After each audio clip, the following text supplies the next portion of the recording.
속이는 저울은 주님께서 미워하셔도 정확한 저울추는 주님께서 기뻐하신다.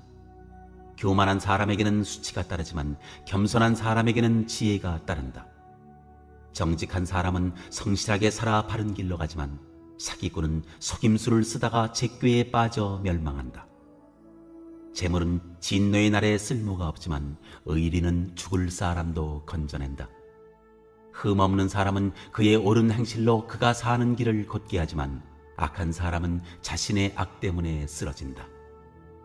정직한 사람의 옳은 행실은 그를 구원하지만 반역하는 사람은 제 욕심에 걸려 넘어진다. 악인은 죽을 때에 그들의 희망도 함께 끊어지고 불의에 걸었던 기대도 물거품이 된다. 의인은 재난에 빠져도 구원을 받지만 악인은 오히려 재난 속으로 빠져들어간다. 하나님을 경외하지 않는 사람은 입으로 이웃을 망하게 하지만 의인은 지식으로 구원을 얻는다. 의인이 잘 되면 마을이 기뻐하고 악인이 망하면 마을이 환호한다. 정직한 사람이 축복하면 마을이 흥하고 악한 사람이 입을 열면 마을이 망한다. 지혜가 없는 사람은 이웃을 비웃지만 명철한 사람은 침묵을 지킨다. 험담하며 돌아다니는 사람은 남의 비밀을 세게 하지만 마음이 믿음직한 사람은 비밀을 지킨다. 지도자가 없으면 백성이 망하지만 참모가 많으면 평안을 누린다. 모르는 사람의 보증을 서면 고통을 당하지만 보증 서기를 거절하면 안전하다. 하나님은 시장에서 속이는 짓을 미워하시고 공정한 거래를 좋아하신다. 거만한 사람은 꼴사납게 꼬꾸라지지만 겸손한 사람은 굳건히 선다. 정직하고 청렴한 사람은 길을 잃지 않지만 사기꾼은 속임수를 쓰다가 망한다. 죽을 상황 앞에서는 두툼한 지폐다발도 아무 소용없지만 원칙을 지키고 살면 최악의 상황이라도 감당할 수 있다.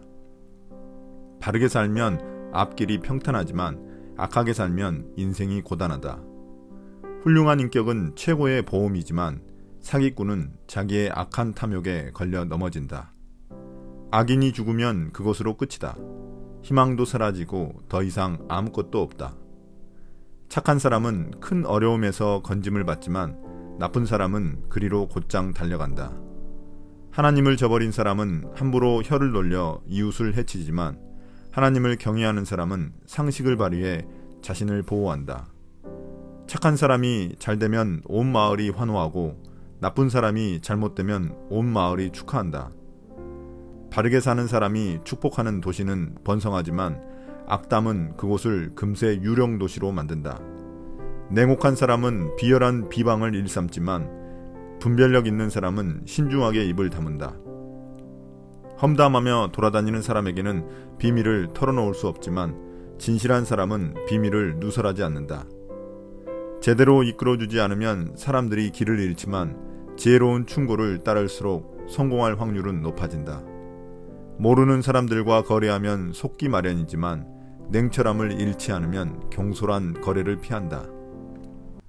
첫 번째 질문입니다. 오늘 본문의 구성은 어떻게 되나요? 많은 학자들이 통일성이 잘 보이지 않는 본문이라고 말하지만 어느 정도의 통일성을 존재합니다. 전체적으로 의인과 악인의 대조를 통해 개인을 비롯한 공동체의 행복한 삶을 위한 덕이 무엇인지 말해주고 있습니다.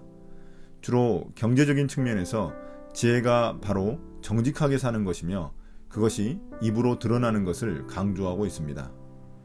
1절부터 8절은 정직함과 삶의 안전에 대한 내용이고 9절부터 15절은 언어생활과 삶의 안전에 대한 내용입니다.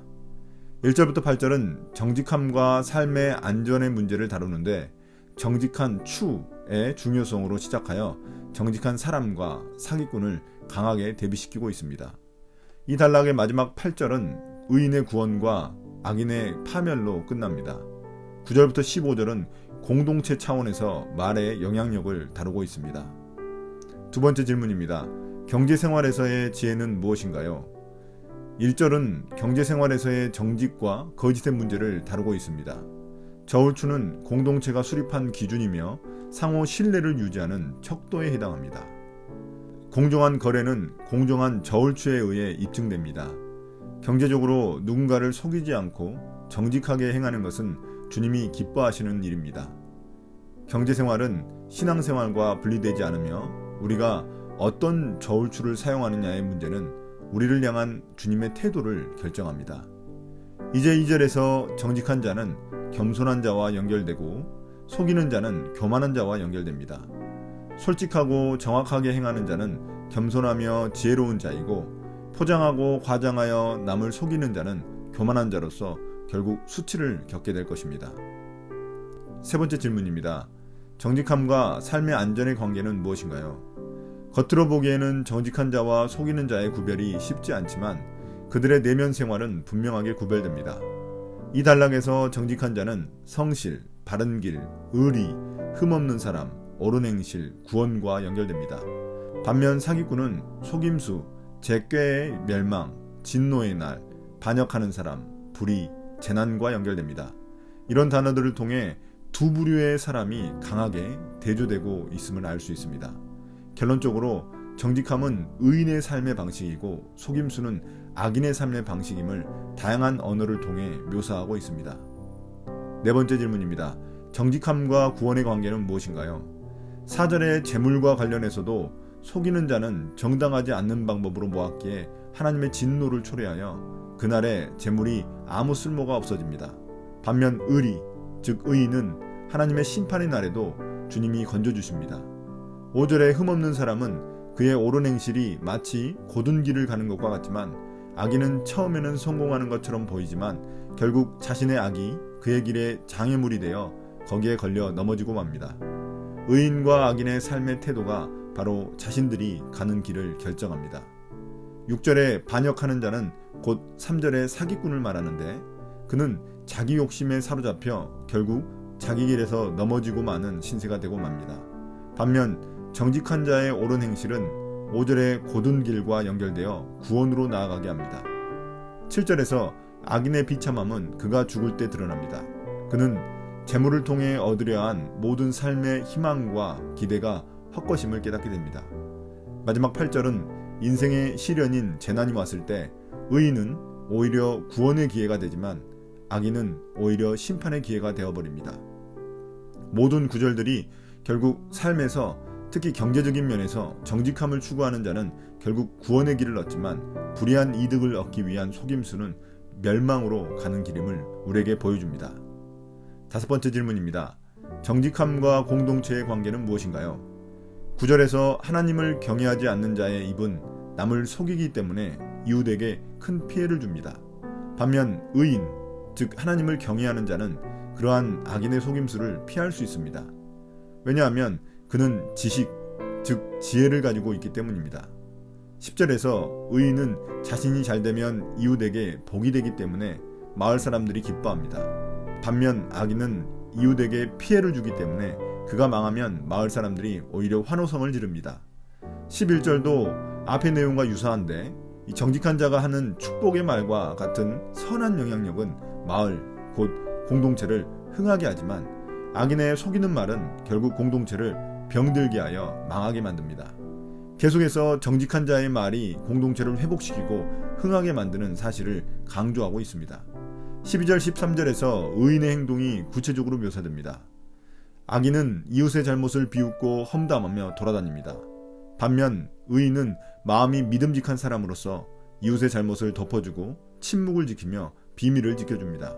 결국 악인의 행동은 공동체를 무너뜨리지만 의인의 행동은 공동체를 회복시키는 힘을 갖고 있습니다. 여섯 번째 질문입니다. 14절 15절은 앞의 내용과 어떤 연관성이 있나요?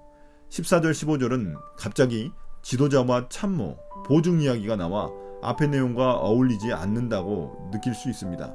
그러나 앞서 마을이 나왔다면 이제 더 큰 공동체인 국가가 등장하는 것이며 참모는 국가의 지도자로서 정직한 말, 충언을 해야 하는 위치입니다. 그 지도자가 없으면 백성이 망하는 것입니다. 그러나 참모가 많아 정직한 말, 충언을 할 수 있다면 나라는 평안해집니다. 보증의 문제는 경제 관련 문제로서 당시 고대 사회에서는 말로 보증을 섰기 때문에 신중한 말의 지혜와 연결되어 있다는 사실을 알 수 있습니다. 잠언에서 보증은 통제할 수 없는 미래 일에 대한 섣부른 판단이라고 보기 때문에 정직하지 않은 일이라고 봅니다. 보증은 결국 스스로를 채권자의 포로가 되게 하는 일이기 때문에 그것을 거절하면 자신의 삶이 안전하다는 것입니다. 오늘의 묵상 포인트입니다. 첫 번째, 요즘 청년들은 공정의 가치를 매우 중요하게 생각합니다. 그런데 뉴스를 보면 많은 사람들이 불공정한 특권을 누리고 있습니다. 불공정이 판치는 세상에서 공정함, 정직함을 유지하는 것은 일절이 말한 정확한 저울추로서 하나님이 기뻐하시는 일입니다.